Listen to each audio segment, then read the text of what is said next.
from paralysis to progress, launching the adaptation pathways for a resilient built environment. This session is brought to you by the Global ABC Adaptation Hub, and we have an exciting launch of version 0 of our adaptation pathways, and I'm going to talk through a little bit about what that is. I'm Judy Zakreski. I'm the Senior Vice President of the International Code Council and the co-chair of the Adaptation Hub of Global ABC. I'm going to give you a little bit of the backdrop of what brings us here today. The Adaptation Hub began working on case studies of adaptation programs that could be repeatable and scalable. And this was about 2 years ago, and we weren't finding a lot. And so we started to change the question and ask why. Why are there not more examples? We know the risks. The risks of not adapting are plentiful and well documented. We know that there are benefits of adaptation. There are all kinds of studies that have been done showing that for $1 invested in resilience and adaptation, your benefit is 7 or 8 times that or more in some cases. And we know that there are solutions to get us there. So why are we not making more progress? Why are we not adapting? And so about 18 months ago, we issued a paper that's called Why Are We Not Adapting? And we're positing, and I think this is on the next slide, that the buildings and construction value chain or ecosystem is extremely fragmented, much more so than some of the other breakthroughs that we see on cement or steel or energy. There's less fragmentation. The buildings and construction sector has so many players that get involved in the action at various stages, and sometimes at multiple stages. And it felt like adaptation is everyone's responsibility. It is, but if we go to this notion that adaptation is everyone's responsibility without some concrete action that stems out of that, it becomes no one's responsibility. Everyone is waiting for someone else to act first and to take the lead. And in reality, there is no one group that takes the lead on the adaptation and resilience of the building sector. And so what we ended up doing was sort of leaning into this, right? Leaning into the fact that there are multiple stakeholders, each with a separate sphere of influence, and having a call to action, and I think this is the next step, of working within these silos and looking at what activities, what actions could each stakeholder group take that's within their own specific sphere of influence, not relying on another stakeholder group to take an action first, and to do that, to not wait for someone else, to take action where they can. And so we also realize that there are some actions that one stakeholder group can take that will unlock the opportunity for another stakeholder group to take an action. One example is that if there is a policy at the national, this is an easy example, if the national government sets a policy that buildings have to meet a certain resilience criteria, then the builders and the designers have to meet that criteria, and so that advances resilience. And but there are other things that can happen. There can be an education campaign that increases the demand among building owners for more resilient buildings. And if they start to demand more resilient buildings, then the builder or the designers respond to that, and we get more resilient design. If there is an incentive for financing or insurance to have more resilient building, then that can also unlock the opportunity for designers and builders to increase the resilience, and perhaps also materials manufacturers. So we're really looking across the whole ecosystem. And we have defined in, again, a version, we're calling it version 0.0, right? Because this is a first kind of introduction, and we really do want this to be an interactive tool, and we want to get even more input from the various stakeholder groups to improve the call to action for each stakeholder group. We want to know if what we're launching in these pathways, short, medium, and long-term actions, are realistic and reasonable and doable and have real life opportunity. So, what it ends up looking like a very complex web as the ecosystem is very fragmented. It ends up with this web of short-term actions unlocking a medium-term action or a short-term action or a long-term action in a different stakeholder group. But we're trying to simplify it here for these purposes. But the goal is this sort of collaborative sequenced roadmap where each stakeholder group is responsible for their own sphere of influence with achievable actions that are critically designed to enable the actions in another stakeholder group that provide long-term opportunities for transformation.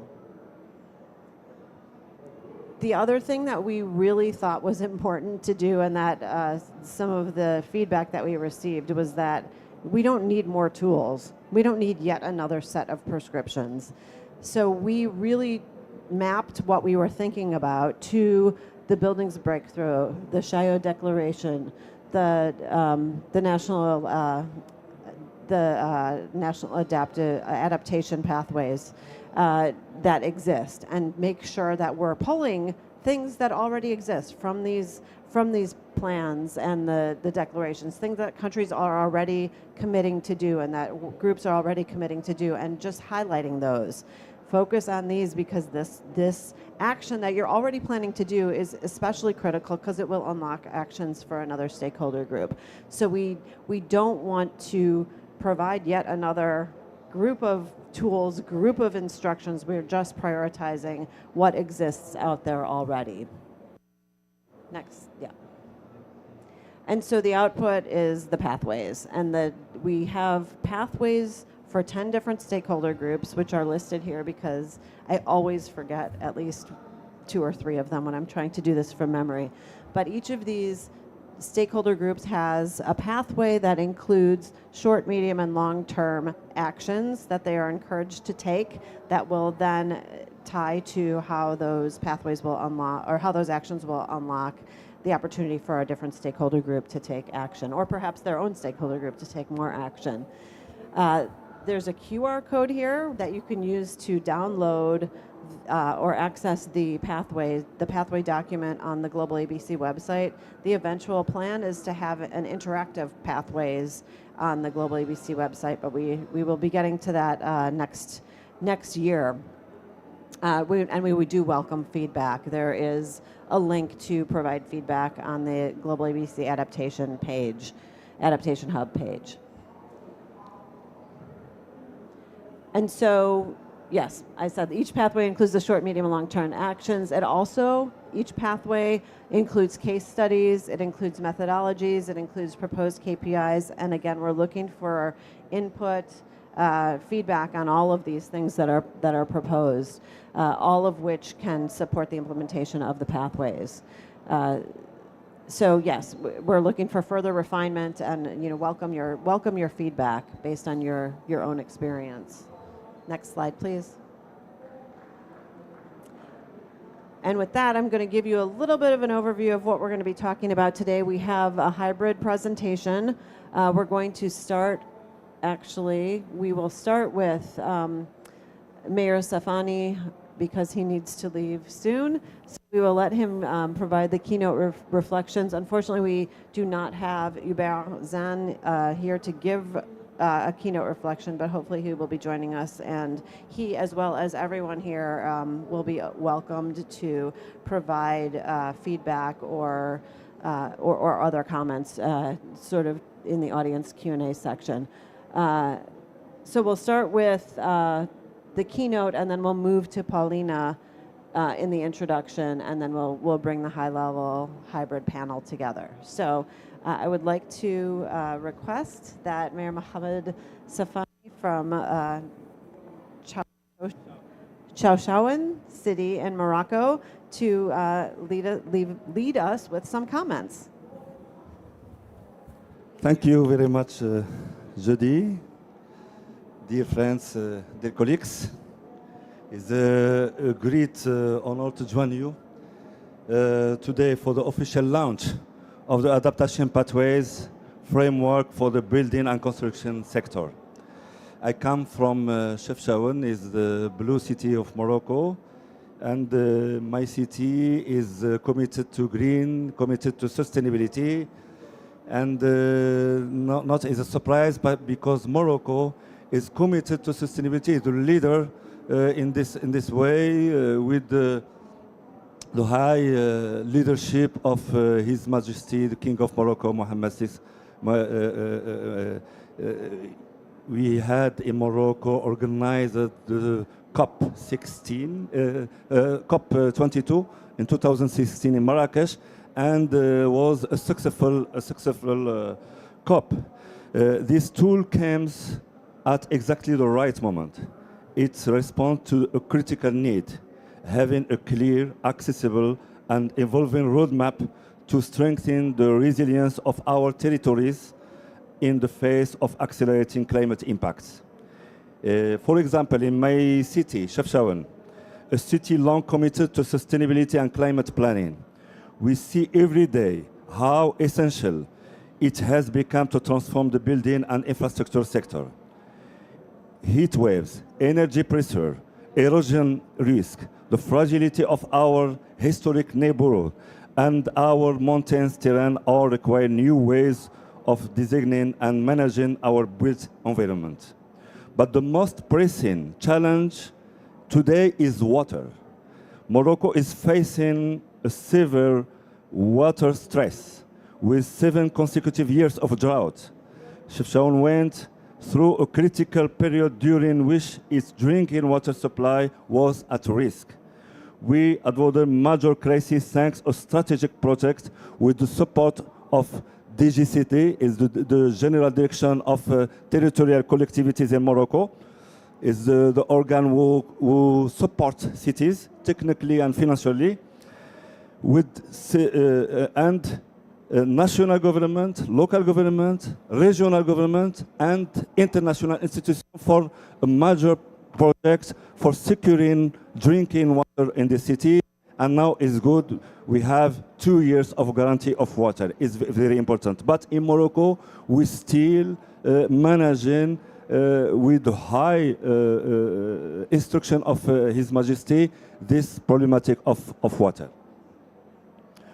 This project is a concrete example of what modern climate governance can achieve when built on a multi-level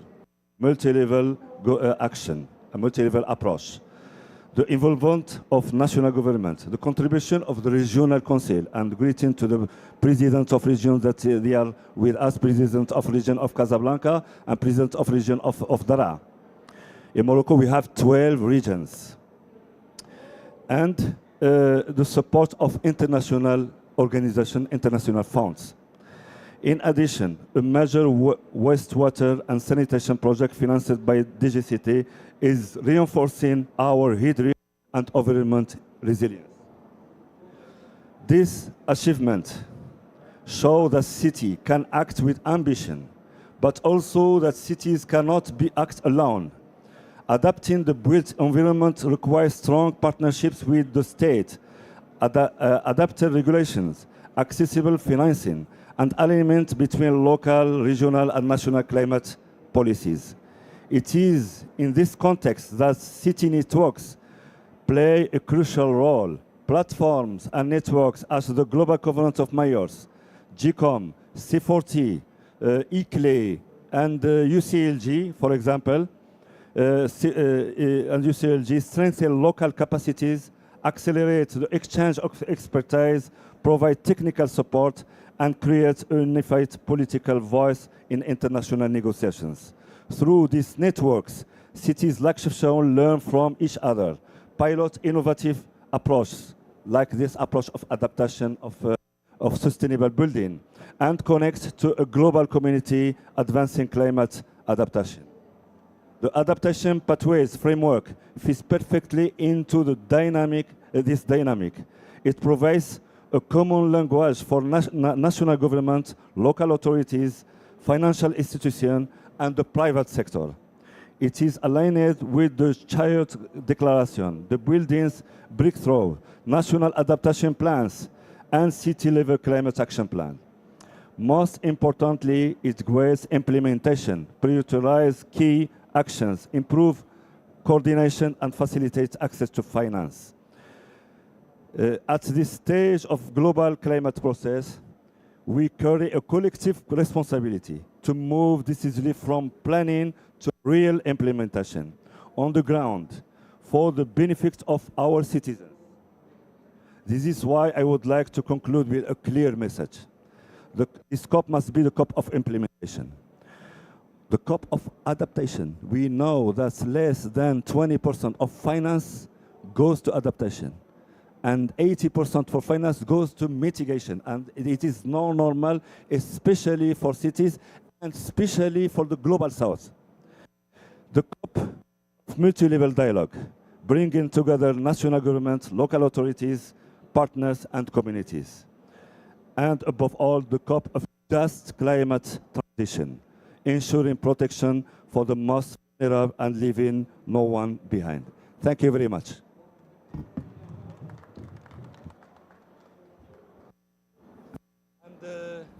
And sorry, I must leave now. I have another session. Sorry. Thank you, Mayor Sefiani. Can we please give him another round of applause? That was great. I think the multi-level approach, the multi-level challenge applies across the board into all climate challenges, from water to adaptation to green buildings. The next thing, I think we have a keynote. Is that right? A recorded keynote?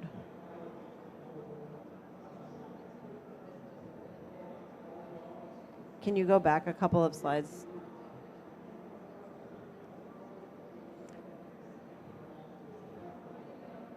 I think there's a keynote recorded. It's good to see Jayashri and Paulina. Thank you for joining us. Cecile is here also. We'll be getting to the panel discussion momentarily.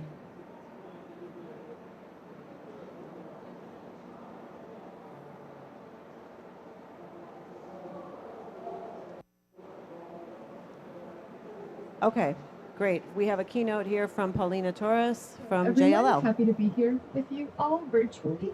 My name is Paulina Torres, and I lead sustainability research at JLL. JLL is a global commercial real estate services company that operates in about 80 countries. Today, what we've prepared for you is an overview and introduction to what will be our latest research, actually launching this week. It's an update to our City Climate and Resilience Policy Tracker, part of a multi-year program that we initiated back in 2022 and since have expanded to 75 cities, starting from 35 cities back in 2022. So the goal of this overall and this expansion is really providing a comprehensive global view of how regulation is reshaping real estate today. Part of the sort of origin of this research, even going back to the first round, is that we wanted to bring greater awareness around the fact that city level regulation is often more directly material to the built environment and to real estate stakeholders, more so than national and state level policy that tends to target more corporate level disclosure requirements and tax subsidies and such. We really wanted to emphasize the need to understand and gain greater fluency around city level regulation, and that's something we wanted to do back in 2022 and still want to do today with this research. So with that, we'll start diving into some of our key findings. First, starting with our breakdown of the cities. So overall, we categorized the 75 cities in this study across a policy spectrum of 4 groups, starting with emerging implementers. These are those in the early adoption phase, still setting out their targets and their overall plans before getting into any real policy, at least not any policy that has any teeth, if you will. Next, we have our policy builders. These are cities that are building on these foundational plans, but most of the time it's through voluntary frameworks or pilot programs with limited enforceability. That leads us to our third bucket, market mobilizers. And this is where we really start to see cities with regulation gaining traction in enforceability as well. But that regulation is more still in the foundational stage in the sense that it's regulation like mandates for building level energy use and reporting. Um, and benchmarking as well, that sort of are allowing cities to then take the next step around actually managing and setting requirements to improve that emissions or energy use in this example. But in this case, it's still just setting up the foundation to get there, right? And that leads us to our fourth bucket, our leading bucket of cities, are global accelerators. These are cities where we have seen maturity around enforceable requirements that are being executed on today. New York, for example, is one I'll call out because in our 2022 version, it was in that third bucket and it is now in this leading group. And that's largely because of the effect that we've seen Local Law 97, a market leading building performance standard, have in the market. Already, it entered its first compliance period in 2024, and it is seeing 94% compliance this year on the 2024 limits, emission limits. So we're seeing really impactful execution of these policy frameworks, not only to implement penalties and financial mechanisms, but to drive action, really, right? So overall, the analysis that we did as part of this research is really focused on what we see as three key areas of policy action. The first is emissions performance, like building performance standards in Local Law 97 in New York, energy transition aligned policy, and the third is physical climate risks and adaptation. And this third bucket is where we've seen the largest gap, and we'll get into that in a bit here. But first, starting with energy. Globally, energy has emerged as a really real driving force when it comes to real estate decisions, especially in energy constrained markets. Global energy demand has risen exponentially, largely because of data center driven load growth. Prices have been really volatile and have also seen long-term increases. They're up 30% in the United States over the past 5 years, compared to 71% in the EU in the same time frame. But I came across a recent interesting study from Bloomberg that actually reveals that in areas located near major data center hubs, electricity prices are up 267%, or as much as 267% for a single month compared to 5 years ago as well. So these market forces are making it so that power is increasingly top of mind, and building stakeholders are essentially turning to their spaces for solutions. And there's two ways buildings can provide solutions. First, in the way that they use energy, and the second, in the way that they can potentially supply energy. And we've seen through the city research, cities are being much more proactive in this area than they were in 2022.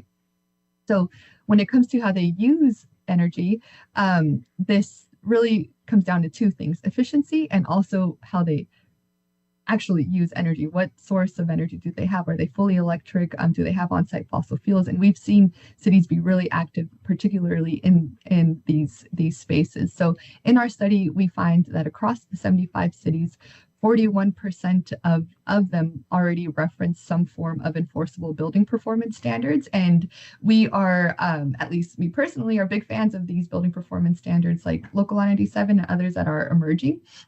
Because they essentially set progressive limits that get increasingly stringent over time, leading to most of the time net zero by 2050. So really long-term outlook of where buildings are today versus where they should be, and real penalties and financial burdens for noncompliance. And often these burdens are proportionate to the level of excess on energy or emissions compared to their limit. And this sort of structure really creates real liquidity risks for owners today, where even if today they're not impacted by material penalties, their buyers might be, or their buyer's buyer might be. So real concerns around liquidity are taking place in these markets. Then electrification. This has been where we've seen the greatest policy addition since our 2022 study. 17 cities now have mandates or functional bans that eliminate fossil fuels in new construction by 2026, if not already in effect. But when it comes to electrification, that really is only half the equation. Carbon or the carbon benefit behind electrification depends on the grid these buildings plug into. And that's what we try to show with this chart here on the left, is that really it's only in cities in the Nordics, France, and Brazil that operate on 90% plus clean energy, where you would have that direct link between emissions reduction and building electrification.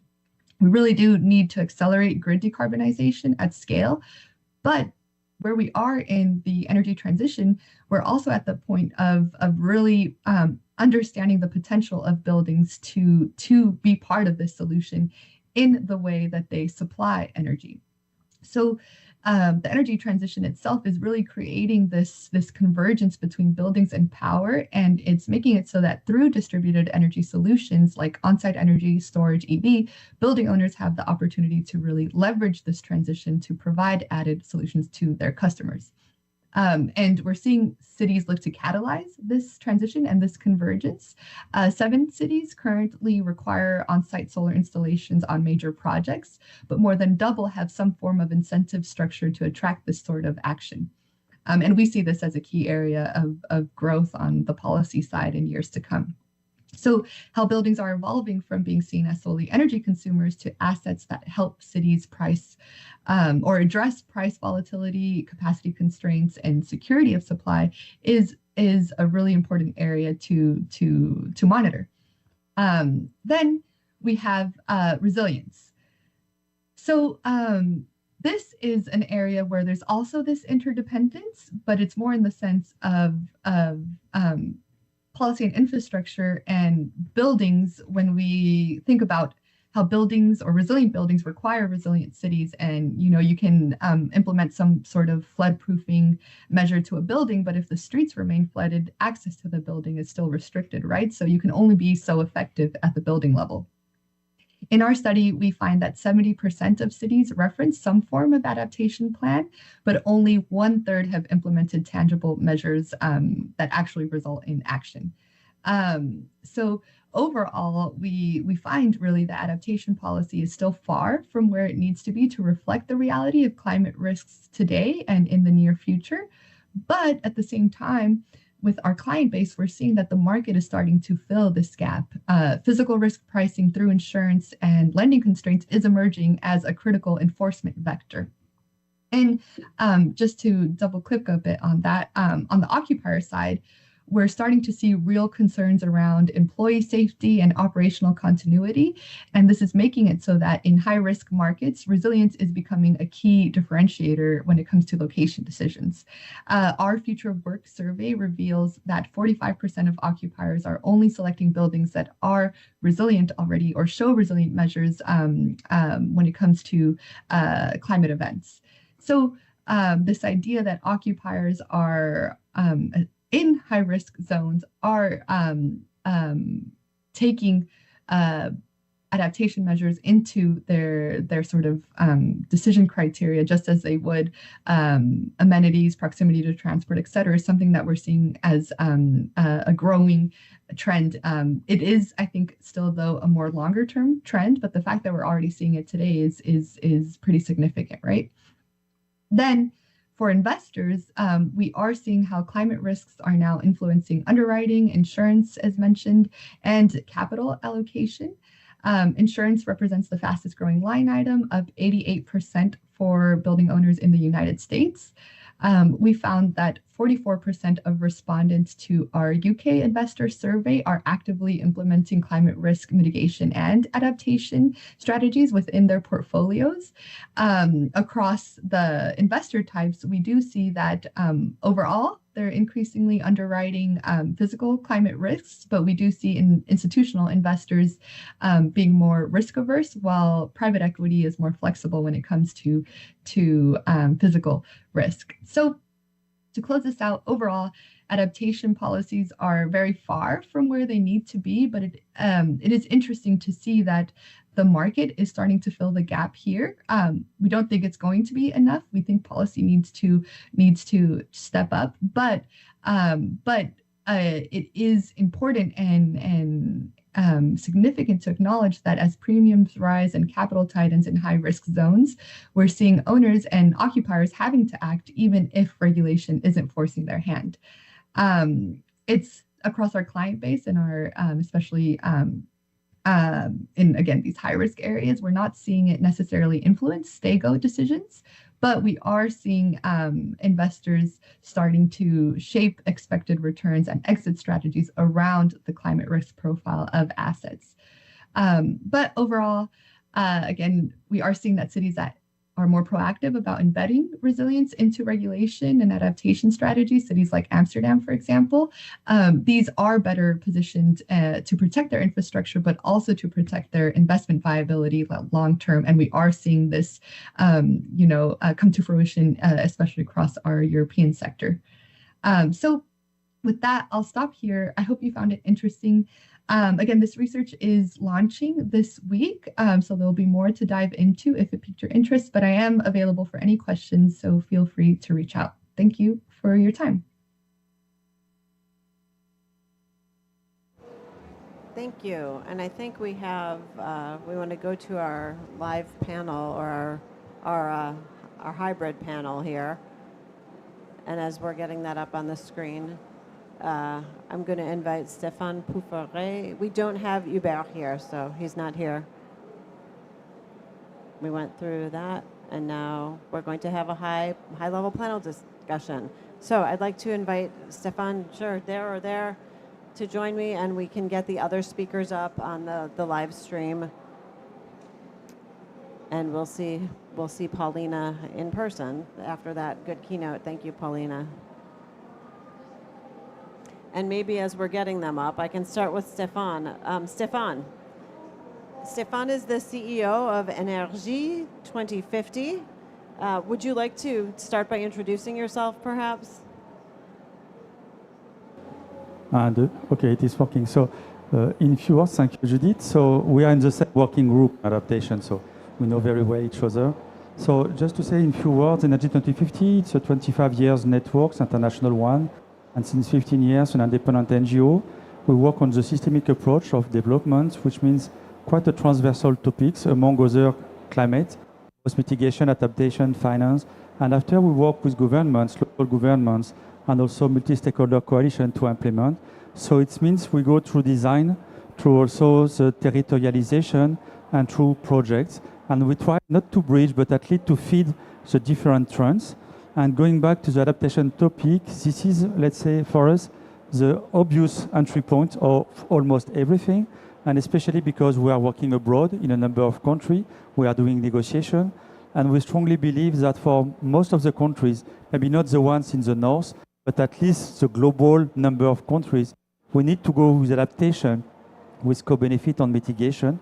And so this is why it's so important, and the pathway part of the story is also important. Thank you.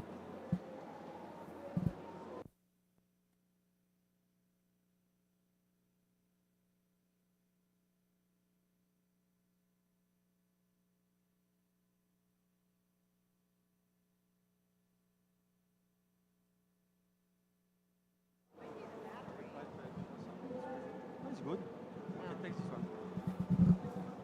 It's that one, the battery.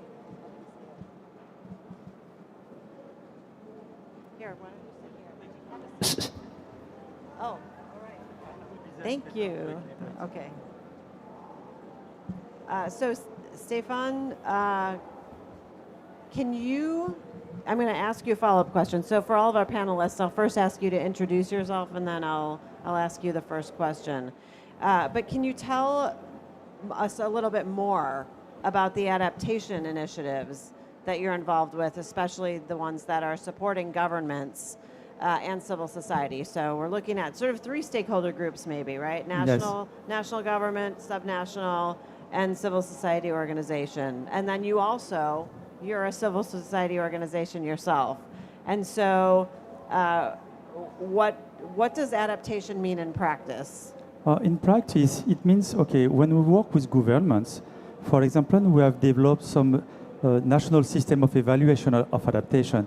It was a long time ago in advance of the adaptation, let's say NDC so far, or NAPS. And so in that perspective, we designed with them KPIs, indicators, trying to put in place. So we have a national standards to follow up. So it's very important. We work also on metrics. And so on metrics, why it's so critical? Because we need to report, but not only, we want to create also the so-called additionality process, but going beyond. Because if we just refer to the abatements thanks to adaptation measure, it's a miss. So we need to find, we develop, for example, a ET carbon initiative, which put a price as an ethic price on carbon footprint reduction thanks to adaptation process. So this can be example. And when we go to the local government's territorial perspective, it is challenging because adaptation is far beyond their mandate. They don't have, I would say they don't have the knowledge sometimes, but not so much a question of knowledge. They don't have the ability to work on. So in that perspective with them, we have developed with UCLG Africa, which is a huge network of cities in Africa, a so-called dialogue. Dialogue, why? Because in many countries, we don't have a decentralization process.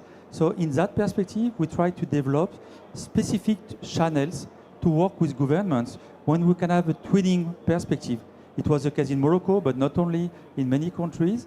And so in that perspective, we can also find a way to help them to have access to finance on that topic. And I just want to give an example, because here, everybody claims to have access to finance, direct access, which is a dream because it has to be a countryside power, because you have a part of debts, loans, and many things. So it's critical. But with UCLG Africa, we have developed a readiness with cities, regional readiness programs to support cities to have access. And in some countries, like in Benin and some other place, so there is a kind of agency or stakeholders to ease the process. So in that perspective, it's also very good. And going back to the last part, as you say, as an NGO and also on the ground, we have a lot of projects on this issue. And in many cases, I think it's important because adaptation is difficult to be financed. And here also in COP, I think there is a lot of confusion about what are we going to finance on adaptation. Why? Because even if you have an adaptation process, project, concern, topic, at the end, the part of climate finance will be very short because you need to demonstrate that clearly the finance you are claiming for is dealing with climate change, which is not all the time the true story about adaptation, which is slightly different. And I think many stakeholders, because they're not working in the typology of stakeholders, make mistake, confusion. So we need to advocate something to be concrete, measurable. And I will give you one example. For example, we have a humanitarian project with refugees access to energy. So it's also dealing with adaptation because they have the water concern, the energy access concern, and many things. And here we try to work with a blended finance, which really makes sense. And here we advocate, we explain stakeholders how to consider blended finance. So it's a really crazy mix. This one is very specific because we have humanitarians, we have climate finance, we have bilaterals, we have donors, we have many things, and even private. But here, why? Because we need to imagine, to finance adaptations, how we can mix and to take benefit of all, let's say, the value channel of all these stakeholders to deliver something concrete and at the end to be helpful for population and to be measurable. I will stop there because I speak a lot, but this is, we do things concrete, both on policy side, by explaining, demonstrating evidence, because it's an evidence part, same with local governments, and at the end, when we advocate with civil society or multi-stakeholder coalition, we want also these guys to know really the topics they advocate for, because we miss the point. If we create confusion, at the end, we will miss the point to take benefit of the added value of all the stakeholders. So this is some, in few words, what we can explain.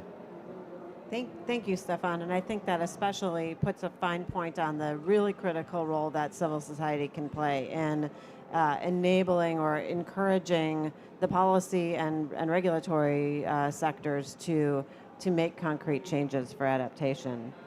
I'm going to move now to our virtual panel. We've all met sort of virtually or in the intro section, Paulina. But I'm going to turn back to you, Paulina. If you want to well, actually, I think if you want to introduce yourself a little bit further, you can, but I think we have a pretty good idea. But I'll leave it to your discretion. I'm going to go ahead and ask you the question. And I appreciate your overview, really touching on a lot of stakeholder groups that have the ability to act within their own sphere of influence to increase adaptation and resilience.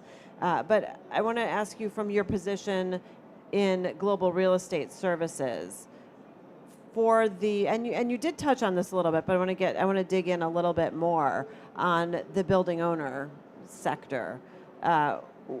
What does it mean in practice, adaptation? What, for instance, can JLL do, both technically and financially, to improve adaptation, and how is that already shaping real estate decision making? Yep, thank you. Yeah, I think as far as the intro, I won't repeat anything, but one thing I will just sort of double click on is I lead our sustainability research.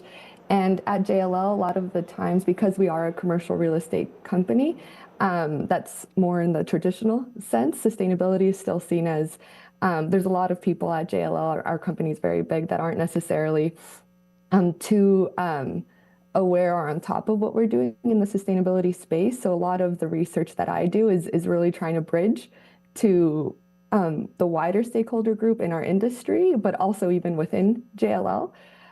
So I think part of that when it comes to adaptation and resilience is helping maybe non-sustainability experts understand the risk and the value protection case and proposition that sits behind taking action on resilience and adaptation. In our industry, and at least in the conversations we're having with our clients, with our investors, owners, and even occupier clients, we are really starting to see a physical risk come surface as one of the sort of like rapid priorities when it comes to what they're doing around the broader kind of sustainability umbrella. And this is largely because of what we've seen sort of be three market forces. The first is the fact that insurance is recalibrating in real time, as mentioned in the presentation as well.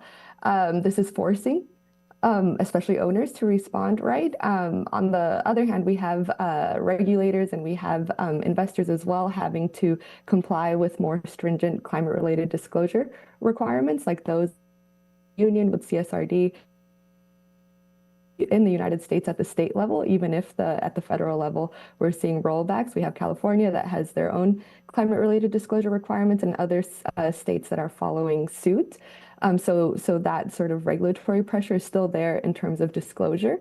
And then on the sort of customer base for owners, it's really coming from occupiers that are starting to realize that they do have to take this as a serious risk to their operations. There's a financial risk in terms of not being able to operate, but of course, and even more importantly, there's the employee safety concerns that this brings in high-risk areas.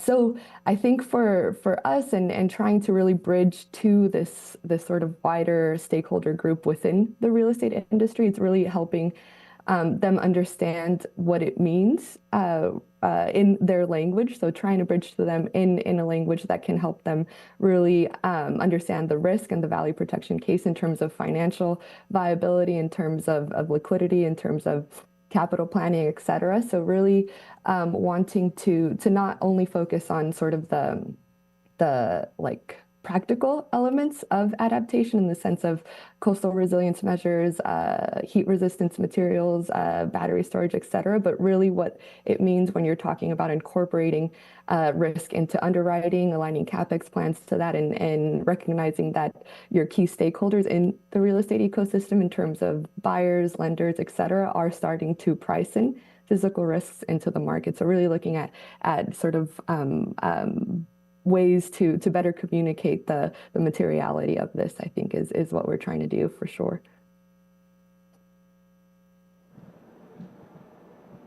Excellent, thank you. That's a great example again of how the one stakeholder group is opening the unlocking the opportunities for other stakeholder groups, particularly by sharing a lot of the research and data that you have that can entice perhaps other stakeholder groups and maybe other building owners and occupants to move forward on the buildings or the adaptation pathways.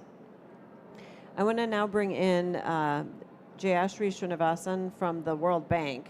Jayashri is, I'm going to ask you please to briefly introduce yourself and share what your research reveals about the reality of adaptation in the construction sector today. And what does it mean in practice for builders and contractors? And why is it so critical right now? So kind of a lot of questions. So I turn the floor over to you, Jayashri, and thank you for being here with us. Thank you very much, and very happy to be here. So, very quickly to introduce myself, I'm Jayashri Srinivasan. I work with the Global Indicators Group in the World Bank. I lead a data collection research project on building energy efficiency codes and their enforcement and implementation. We launched this data for 88 countries last year, and now we are in the process of doing a round two where we are planning to expand our data collection to about 120 cities and look at all elements of resilience as well in it, and really kind of branch out even deeper into what are the bottlenecks for enforcement. So stay tuned, and I'm happy to share details about that later. But very quickly to answer what you asked, right? And this is an amazing pathways document that was worked on, and I really appreciate the detail and the amount of effort that went into it. But what we need to understand from the builder's perspective is also that, this is a kind of a stalemate situation, right? So builders wait for developers, developers wait for policymakers, policymakers wait for builders. So our data shows that, that 71 countries that have building codes, only 52 of them enforce it consistently. And then there's a 19-country gap, right? That is costing like billions in climate damages, for instance. So the pathway that breaks this collective paralysis is by giving each of these stakeholders their own roadmap, right? So to act now without waiting for the others, which Judy very nicely put together in their first presentation. So what research and our data set is that energy efficient buildings, and we will focus on energy efficiency buildings, are in effect also resilient buildings. The two of them are inseparable, right? And builders sit at the intersection of this entire value chain. They translate regulation into reality on a day-to-day basis. They are the ones who coordinate with suppliers, interface with communities, and they know what actually works on the ground. So they're not just the implementers, they're like critical problem solvers who can catalyze change. And what this means in practice is what they can do is there are many, and this is also very nicely articulated in the pathways document. In the short term, they're already working, and then there is the emphasis that they can put is in the short term examples like protecting workers from heat stress, or staying current with codes, or changes in codes which include elements of resilience.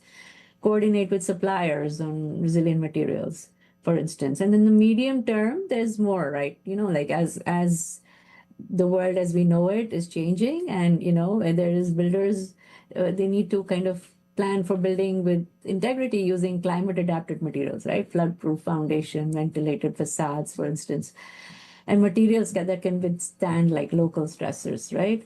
And in the long term, there is a lot of things that builders can actually take on, like institutionalizing this adaptation, right, in training, then leveraging local knowledge, which is very, very important, that you're not just importing knowledge from other jurisdictions and other situations, sharing what worked, sharing case studies, for instance.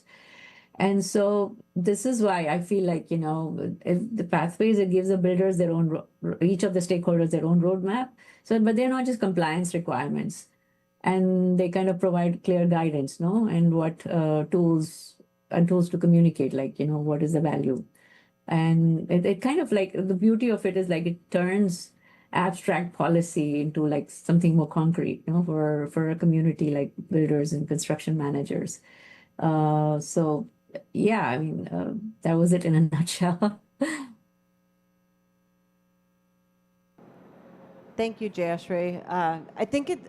I really appreciate your comments, especially because I think when we're talking about adaptation, a lot of times the groups that are a little bit further along, having the direct contact with the building, maybe, moving way beyond policy to the construction sector, to the builders, to the contractors, the materials suppliers really have a role. They can take action and make a difference. And so appreciate your reflections on the pathway, in particular with these industries. I think it's important for us to all think about that. That this call to action goes well beyond policymakers. Next, I'm going to turn to Cécile Ferraud from the C40 Cities. Cécile, thank you for being here. Can you tell us about your work at C40 Cities and how clean construction intersects with climate adaptation in the urban context? And I have two questions for everybody, really. So the second part of that is when you're working with city governments. So the first question is about clean construction and climate adaptation. Second question is about when you're working with city governments, what does the adaptation look like on the ground? And how are cities driving the transformation in the built environment? So what can cities do to unlock the adaptation? Thank you so much, Judy, and it's a pleasure to be there with all of you. So I'm Cecile indeed. I am the head of our clean construction program at C40 Cities. And for those of you who do not know, C40 it is a network of nearly 100 cities across the world that are collaborating to deliver the urgent action that is needed right now to confront the climate crisis and create a future where everyone and everywhere and everyone can thrive. I will, the work that we do explain itself in a sense, because cities and urban settlements are a magnifying glass of how exposed and vulnerable we are to climate hazards, whilst being at the same time the place where most of the construction happens. So it's an interesting confluence of spaces. And I'm pretty sure that all of you are already very well aware of these numbers, but they are still staggering. So allow me to share some of them. But earlier this month, the typhoon Kalmegi hit the Philippines, and it damaged over 151,000 homes. It displaced over 500,000 people. It killed over 230 people and injured many more people. We have a similarly blunt picture in Los Angeles with a wildfire that destroyed earlier in January 12,000 homes and structures and displaced more than 150,000 people, sorry, not millions. And at the same time, in Kenya, in the Mukuru informal settlement, residents are daily facing climate-induced flooding that repeatedly destroys their homes.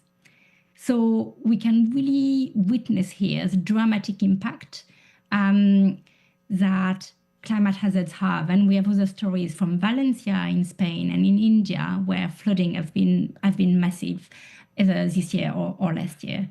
So cities are very much at the forefront of climate risks across all continents, but they are also often the first responder, which is something that is identified in the pathway.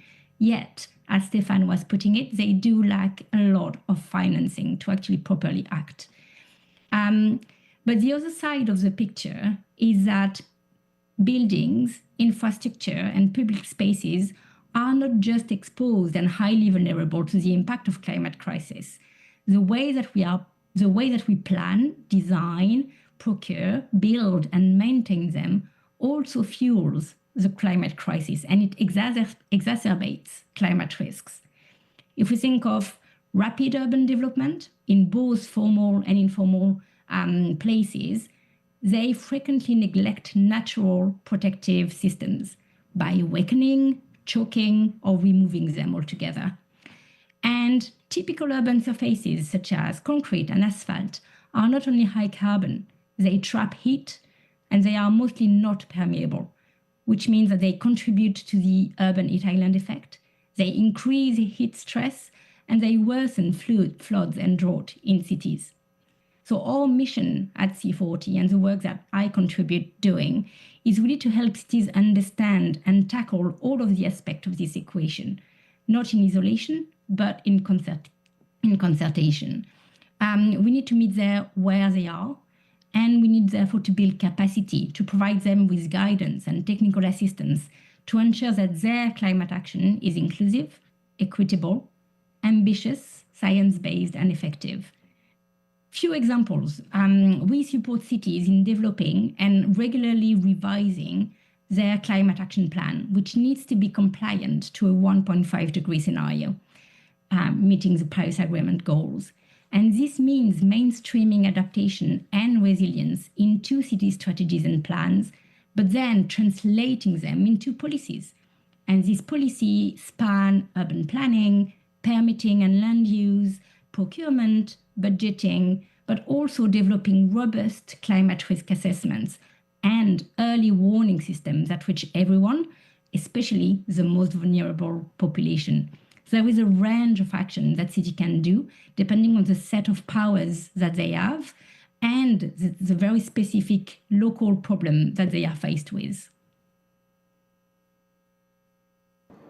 Thank you, Cécile. And I think it's really important, to note that the critical importance of cities to really have the ability to respond to the adaptation needs that are very specific to their own environments. And they need, I think, to have many times the national level policies unlocked to give them the power to do that.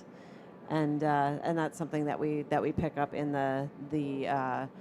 the actions for national governments. So thank you for that intervention, Cécile. I've got another set of questions for the panel before we turn this over and open it up for interventions and questions from the audience. So I'll go back to Stéphane. You were very instrumental in contributing to a review of the pathways documents for both the local government pathways and the civil society pathways. Based on your experience, what do you think is the value that is brought forth from the pathways, either to your current work or to your vision for how civil society contributes to adaptation? Do you think that they'll get traction? Can they be used? Okay, thank you for this question. I will take two small points just before answering. First, I think this pathway, also for those who know the adaptation working group, are just, let's say, the last product, because we had several products. And I think it's important for, I don't know if everybody knows that, but the previous one was who is going to pay? Because with regard with adaptation, nobody is paying at the end. The end user somewhere is the one. So this is the first thing. And on that perspective, let me also just say hello to Victor Pianet, which is abroad, because he's doing a great job. He's managing with Judith the working group adaptation. So I think it's nice to say that, because I know he's in live. Second point, before just to answer quickly to the question, I will just say that it is also something wrong when we consider NGO, because we all the time consider the advocacy part. And I will just say also one thing on that, because before the Global ABC, it was another initiative called Sustainable Building and Climate Initiative. And I was part of the founder members with UNEP as Energy 2050. And in that times, it was in the Copenhagen COP. We delivered the first, let's say, report on buildings count for climate. And during that times, we have delivered a methodology on the carbon footprints related to buildings. And it was also thanks to EPCC lead authors and also to the CDM, let's say, platform. So just to say, it's a long story. And besides that, we have support countries to deliver regional building codes in Africa. So to say we do the job. So NGO somewhere are not only advocating. It's good, they advocate, but sometimes they need to be really professional to be undertaken. So going back to your question, because like that, it demonstrates we are not doing only advocating, we are doing concrete job in the land. But just to say the pathway, what I think they are appropriate is because at the end, they try to find a way to communicate to specific stakeholders, which at the end are not really communicating, and trying to gather well-known information and to put a perspective on it. I think it's very important. Why a perspective? Because, and it is also the statement at the beginning, maybe 15 years ago, when we put the adaptation within buildings on the table, it was to say we have low-hanging fruits, which are so easy to be done, we need to do it. So on that one is a very short-term action, the medium-term action, and the long one. The long one will need policy transformation. But we have a long story, narrative to adapt in this perspective. And going back to that, I would say this is why it's so important, because we are exhausted to demonstrate evidence. Frankly, I'm repeating some message since decades, and it's so crazy at the end because it is obvious. And even when I think it was Cecile and also, okay, all the speakers explain, but at the end, the only question we need to answer is, when I have a procurement, when I have a call for tender, when I have a call for doing social housing, when I have to do something as a refurbishment, as I am an architect, I am a citizen, I am a mayor, but if it is not planned to pay for these services, I will not win the game. So, and we had curriculum as Energy 2050 in Africa with the African School of Architects and Urbanism in Togo, covering 14 countries. And when we deliver curriculum, the guys just say one word. Okay, it makes sense. But if I do that, you know, guys want extra surfaces. They want extra comfort. But they don't want, okay, they will care one day about adaptation, but they don't care. So we need to explain all these 10 or 12 strategy, you know, trends in the pathway.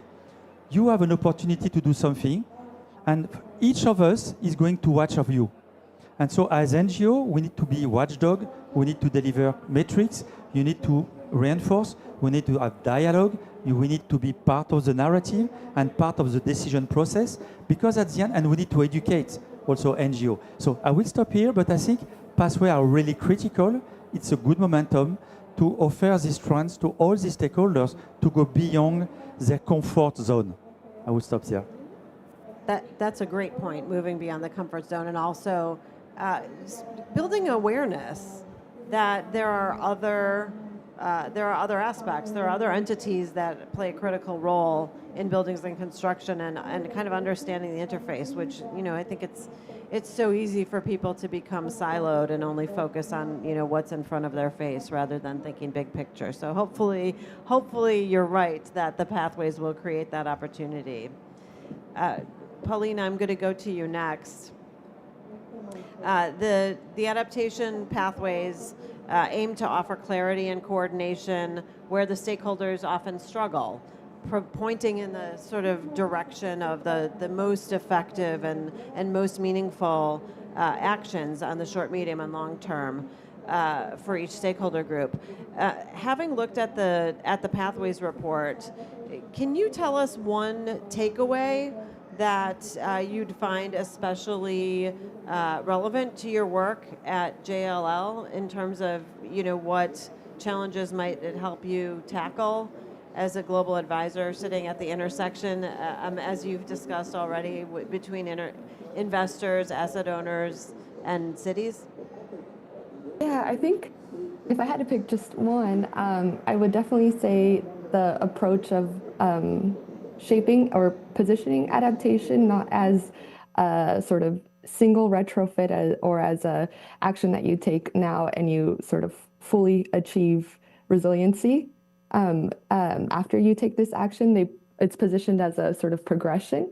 And I find that as extremely valuable and necessary for our industry because, you know, this sort of process of first understanding exposure, tackling material upgrades, integrating different resilience measures into long-term planning, this sort of step-by-step approach that it can allow, that it allows owners to understand what they can do now, what they can do in a realistic time frame, rather than sort of become overwhelmed once they start you know, realizing that there is so much to do here. So I think this sort of progressive approach that it takes, and of course the approach of bringing in all the different stakeholders and at the moment that they sort of would be most essential is important there, because it just really brings a practical way of taking action. And I see this effectiveness similar to the sort of mitigation frameworks that we see in building performance standards, for example, that don't require buildings to be net zero tomorrow, but they set a progressive pathway for owners to understand where they are today and where they need to be over time. So I think this sort of approach of working, and I think Cecile mentioned it too, of meeting owners where they are, is something really important and necessary for our industry that's just still so far behind in terms of what we need to do around adaptation. Thank you, Paulina. That's valuable. It sort of takes us back to eating the elephant one bite at a time and just telling us where to start. I think that creates that clarity really helps a lot to spur action. And I'm going back to Jayashri, and I'm realizing that I keep looking at the screen instead of, I probably should be looking at the camera for the people who are watching online and the people who will be watching the recording. So I'll look at the camera, but I'm really talking to Jayashri. From your perspective, excuse me, working within the global regulatory system, how would you say that the adaptation pathways help to address the implementation crisis that you are seeing? And are there key takeaways from the pathways that resonates most with your work, and particularly how they would support builders and regulators dealing with fragmented standards and the weak enforcement that you referred to in your earlier comments?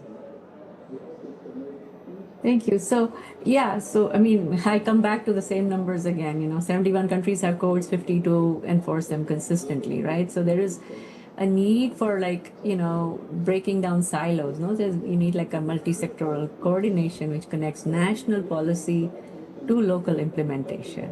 And then also there's a need for standardized frameworks where, there's more unified climate scenarios which enable more consistent building requirements, no? So, and that will there's also the enforcement crisis that's, we see that all over globally. There's that accountability mechanisms, that prevent codes from being just on paper, but actually being accountable, right? So, I think the most powerful takeaway from the pathways I find is that they break the stalemate, right? Where everybody else is just waiting for someone else to act first. So builders wait for developers to specify resilience, for instance, and developers wait for policymakers to mandate it. Policymakers wait for builders to demand it, right? So there's this collective paralysis of why are we not adapting? And that's very nicely exposed. So from my, from our work on enforcement, right, on building green, I see some, so again, coming back to, right, we have the implementation gap. So we need to bridge that, and so the builders need to know exactly what to do when and how to coordinate with other actors. And they also show policymakers, right, where builders need to actually implement regulations, that connection. And then also there's a silo problem, right? And, builders often say they can't act on resilience because, again, they need designers to specify it and all that, right? That's a circular issue. So all of these actors, say the same things. I mean, also back about builders, right? So we need to have, it's very important that, that each of our stakeholders, as we mentioned in the pathway, don't require for others to wait on them, right? And third, strong codes not implemented, without implemented support, are just going to be on paper. So we need to kind of reframe, this being more of a burden to a business opportunity. So, you take resilience investments and you show how that reduces warranty claims, for instance, or create market differentiation, or protect workforces, or increase property values, which is a very big sell, right? And so this is provides the political and economic impetus that's needed, to overcome all this institutional inertia. I mean, if I were to say in a nutshell, what would, builders, for instance, or the construction community need to act, right? They would need clear technical guidance, which is often, if the codes are not clear or the regulations are not clear, it's not very clear. on what to build, coordinate with their supply chain, and then ability to this is very key, the ability to communicate this value to their clients. So, they need to be able to do that effectively to be able to, pass on the message. So I think those are some sequenced actions, that are like a focus, and then they're mentioned very nicely in the pathways document as well. Thank you, Jayashri. So maybe empowering stakeholder groups that might not have realized that they had the ability to take action on their own, if they're not policymakers or the designers. So there is something. I think that's a great point to highlight about the pathways. So thank you for that as well. Cecile, I lost my page. Sorry.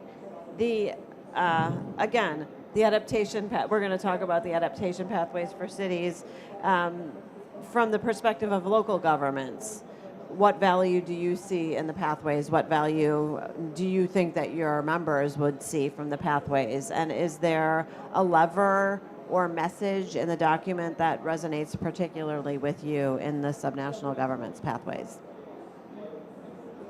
Thank you, Judy. Yeah, I think I will partly repeat what my fellow panelists have said, but just like in the built environment and construction sector, cities themselves are deeply fragmented, so subnational governments are also working in silos themselves.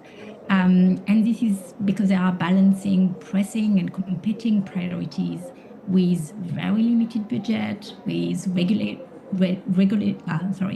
regulatory frameworks that they need to comply with, as well as pushback, from various stakeholders and various stakeholder groups who have vested and conflicting interests. And they also have a strong lack of technical capacity. All that is really clearly mentioned in the pathway, and in itself, this is also really useful. And I couldn't agree more that we need to stop with the hot potato game, right, where everyone pushes the responsibilities to other, because this freezes action at the pace and the scale that we need. And so really the value of the pathways to show everyone where their share of responsibility lies, but also to understand, therefore, where the other responsibility lies and how they can work together. And I think this consistent narrative and the interconnectedness of the steps for each stakeholder group important and really align and reinforces what C40 and many of the organizations working in this field are recommending to their stakeholders. And for us, we are recommending to cities to follow science-based but ambitious action in our Clean Construction Accelerator and in our just newly released Urban Planning and Cool Cities Accelerator. But if I was to cite one great example of alignment, I think, on a particular action, is that C40 really helps cities develop robust and inclusive climate risks assessment. And this is fundamental because it's a foundational step. It includes data and information on the city's demographic, on the socioeconomic and the environmental context, which are really instrumental in understanding the potential exposure, the vulnerability, and the priorities for the city. And this provides the evidence based on which city can make their decision, an informed decision, but also informed discussion with the stakeholders. And that brings adaptation and resilience into their day-to-day work.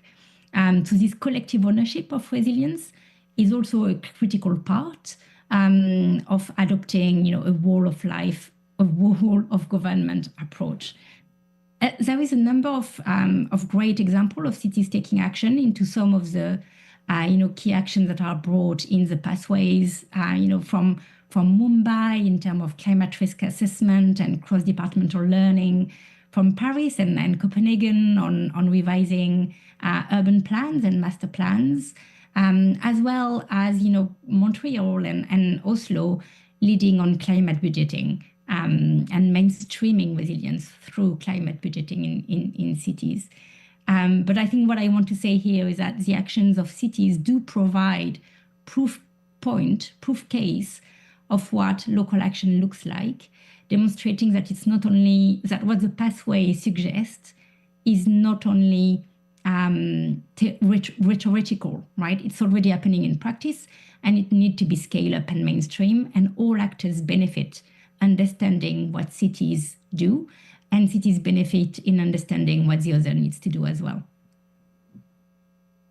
Thank you, Cecile, and that your comments remind me to highlight the fact that we are looking for champions, right? You've named several cities that have made great progress in independently acting within their spheres of influence to improve adaptation or to achieve adaptation.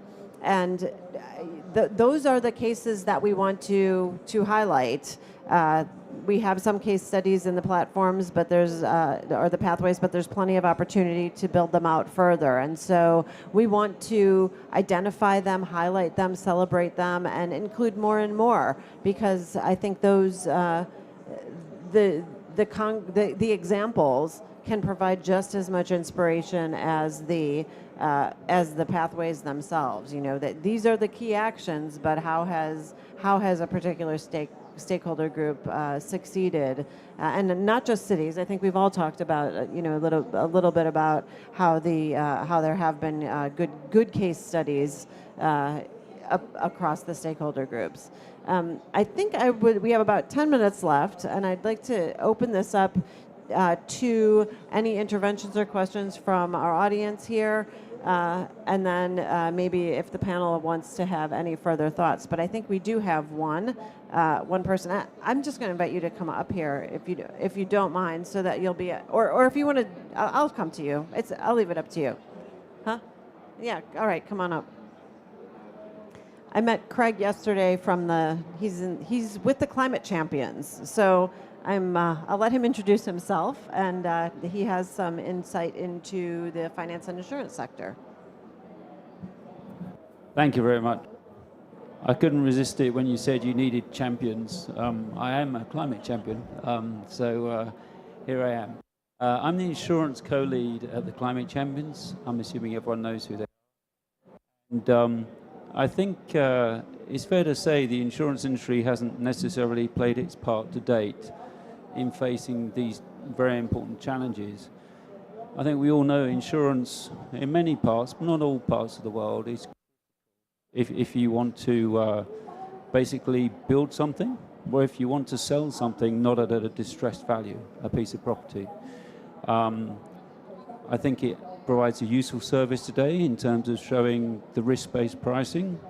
Unfortunately, that's a service that isn't always palatable to policymakers. But it's definitely something that, if you can really understand the risk, you can know what you need to deal with, and you can't dodge that bullet forever. Okay, so that on its own is a useful thing, albeit it's not a comfortable thing, because we know the cost of risk is going one way. Now, the good news is the insurance industry is starting to do a lot more. There's a handful of leading players who are seriously getting into this because they realize there's an opportunity to help society more, but it's also good business. Okay, so one example, Tokyo Fire and Marine bought a company, I believe, from a building advisory company, spent around $500 million on it, so they obviously thought it was a pretty important thing to do. And that design consultancy helps advise on the impacts of the weather as a result of future climate change. So I heard the phrase climate resilience analysis from one of the other speakers. That's something that the insurance industry is doing more and more, not only for the building sector, for the agricultural sector, the energy sector, and that, we're pretty good at modeling, right? We're pretty good at being able to run the climate forward and say, how is the weather going to change over the lifetime of a building project?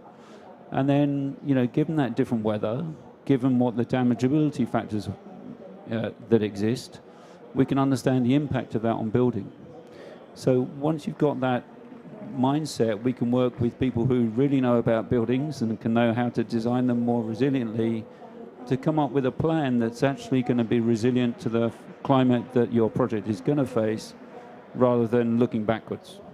So that, I think, is the foundational value proposition, how the insurance industry can show an optimal path to move forward for all stakeholders. And in some cases, those properties will remain commercially insurable. In some cases, they won't. But that is what it is.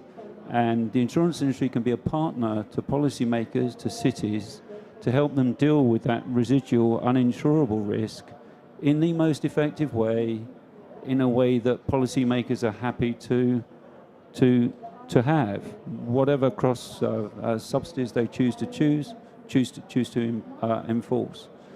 So that's the climate resilience analysis piece. But there's other stuff that can be done too. Helping decrease the cost of risk by improving designs at an individual property level. Really simple things in flood zones, making sure there's barriers for, against flood, that the electricity points are not on the, at the bottom of the wall, they're at the top of the wall, that there's no fixed carpets, right? I mean, this is something that's happened in the UK, but it's been a real, dramatic improvement in the insurability and decrease in the insurance cost due to the work of Flood Re, where they've really got in there, and they've actually got a build back better process, which helps with this. Another element is looking at, say, a watershed or a fire zone level. You can do a system level climate resilience analysis, understanding what the risks and mitigation opportunities are, ensuring there are warning systems there, because a lot of these risks, you can mitigate the loss dramatically if you know it's coming. Okay, so, you can design the thing, but you can protect the building in real time too. So that's a really important aspect.